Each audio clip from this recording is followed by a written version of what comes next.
Hi, I'm Phil from the Buzz Business Network, and this video I'm gonna be putting together for you today is 6 business ideas to start.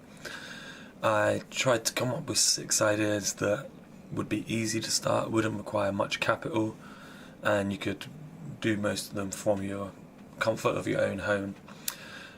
These aren't going to be, fill out surveys or click links and get paid, or those things that pay you sort of 5p per piece, and because in my view that's not a business, that's just employment online, and a lot of them don't pay that well either, so it's like less than minimum wage if you're in the UK, and you do loads and loads. So yeah, I'm not going to cover them, but these ideas are, there's a lot of other ideas, but they might just get you thinking along the lines of what you can do if you want to start a business. So they're going to be quite basic for people that are just starting in business. So we're going to the first one, which is blogging.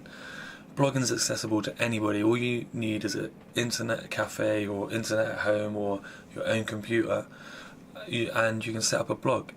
You can do free ones on Blogger, you could do a free one on WordPress. If you have a little bit of money, you could self-host it, but I'd probably suggest going on blogger.com, and then you can point your own domain. So you could buy a domain for like $10 or £10 every 2 years, and point that to your blogger.com, and then you can blog about anything. I'd suggest you would probably want to blog about something that you're interested in, because it would make it more enjoyable, and you'll be able to do a lot of the content yourself. You can do something, you could do a blog about something you don't understand, or a subject you don't understand, and just outsource content on like Freelance or Elance or Odesk or one of those sites where you can get people to write content for you, and then you just put 100% of your efforts into the marketing. Blogging basically falls into 2 sides. You've got the publishing side and you've got the marketing side.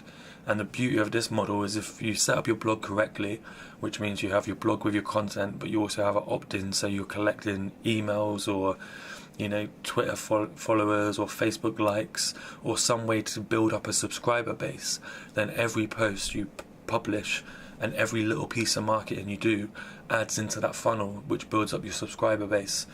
I'm not saying these are easy ideas. Blogging is a very difficult thing to get started, but if you really want it and you're going to put the time in, you can definitely achieve it. All you need to do is work the floor, hustle, put your blog out there on all these platforms, interact with people, comment on other people's blogs, share it about, and you could start up a successful blog. And then you can sell products on that blog, or you could do advertising, or you could do premium content, or you could bolt on a membership site. So there's a lot of ways you can monetize a blog once you have one. But if you are thinking about this idea, just jump in, start your blog, start publishing content, and then let it evolve from there. The next one is the basis of business. It's the basic element, buying and selling. And this, if it's best if you know about a product or something. So if you have a strong interest in watches, you can shop around, look at charity shops, go to some antique shops, find watches that you could make a markup and make a profit on, and then resell them. And it's not just watches, anything, any product you can think of, you can go in and start buying and selling. But you should really develop or have an understanding already of the product, because you're going to need to be able to buy it at a price where you can sell to make a markup. But this is a business you can start from home, especially if you have an internet, or you can get to a cafe, you can get onto eBay, buy products for cheap, relist them. I know there's one guy, I can't remember his name at the moment, but he basically gets products that are listed badly on eBay, relists them, get them more exposure, the bids drive right up, and he profits on all the items he resells. So that's an idea right there. But buying and selling is the basis of business. So if you can do buying and selling, you could do pretty much any business, because it's built upon this, but this is just the bare bones. The next one is a removals company. If you have a license, I know there's some barriers to entry here, because you need a license and you need access to a van, or your own van, or the ability to rent a van.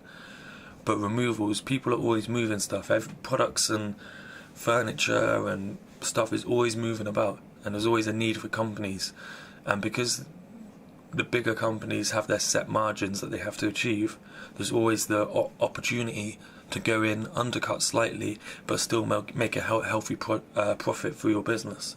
So this is definitely one you can start from scratch. I put this in because I'm more of a technical person when it comes to business. I like to do stuff with the internet, computers, things that can be automated. But I know there's a lot of people that like the traditional business, and they like to get their hands dirty and do the actual hands-on stuff. So removals companies are a good idea for those guys to get started with. With removals, you can do, house clearances, you can find products, and then you can link that into buying and selling, because you might be given a load of stuff that they just want getting rid of. Dump a lot of it, but if you can find any valuable items, you can add up a lot of profit on top of that. The next one is training consultancy. So you basically need to have a skill in a certain area that people would want to pay to be taught or want to pay to be consulted on. So if you're really good at programming, you could go into training or consulting on programming. If you're a good graphic designer, you should have some skills. You've been interested in something, you've had a passion about it, you've learnt about it, then you can apply that and sell that as a product and make a successful business out of it. And the best thing about doing training consultancy over freelance is that if you do training and consultancy, you can start outsourcing the work that you're bringing in to other people, so it becomes a scalable business. When you do freelancing, you're more likely to get stuck in just your time. So once you've got that limited amount of time, and that's full, it puts a ceiling on the amount you can earn. If you treat it like an agency that consults and trains, then you can start outsourcing that, and then you can scale as big as you like. There's not a ceiling that's stopping you, and you're not going to hit that maximum point. The next one is craft business. I put this in for the more hands-on people. I know removals is more male-dominated and craft is more female-dominated. I don't think that's sexist, it's just the way it is. But if you're good at producing something, whether it be cards or clothing, anything, you could put that out, and you could also link this onto the internet, so you could start listing these products on eBay and other places. And the beauty with this is once you have a prototype or a model done, you can always outsource the production elsewhere for cheaper if you put it overseas or something. So this can also scale. When people normally think of a craft business, they think, oh, you're just doing it in your house, so there's no scalability. You can only produce 5 cards a day, or 1 woolly hat a day, or however many. That's your time maxed out. But if you look at it as a business, then you start thinking, oh well, I could outsource this and just put the blueprint together and get it done for a few pence on the unit, and then I could make bigger margins and also scale it up to meet the demand. But you can start small in your house and see if there is a demand first. So that's why this is a good idea. And a dropshipping business. This is ideal to start because you don't handle any stock.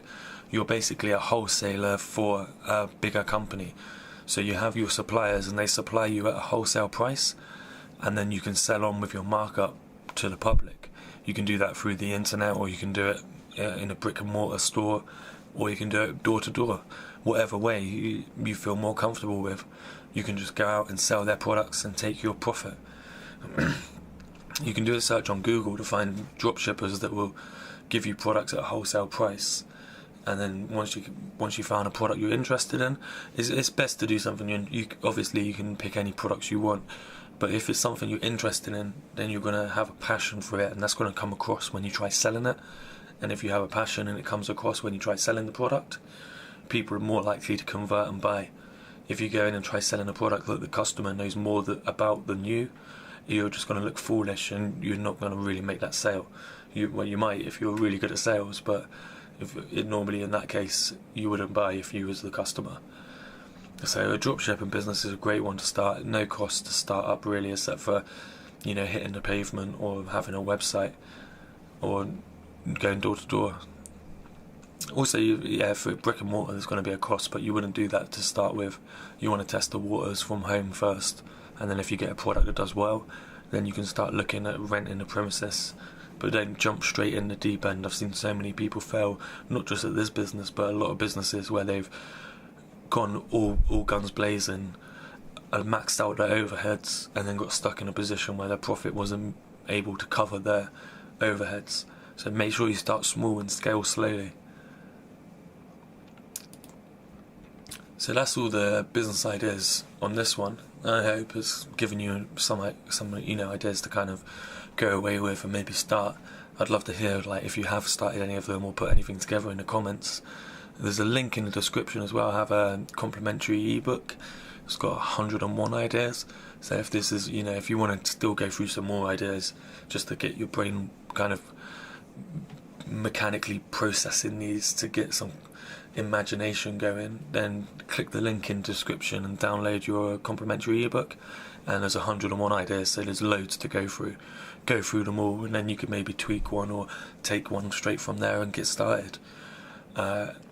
Until next time, please like and subscribe if you like this video. That always helps promote it to other people that find it useful. And get your ebook from below, and I'll see you on the next video.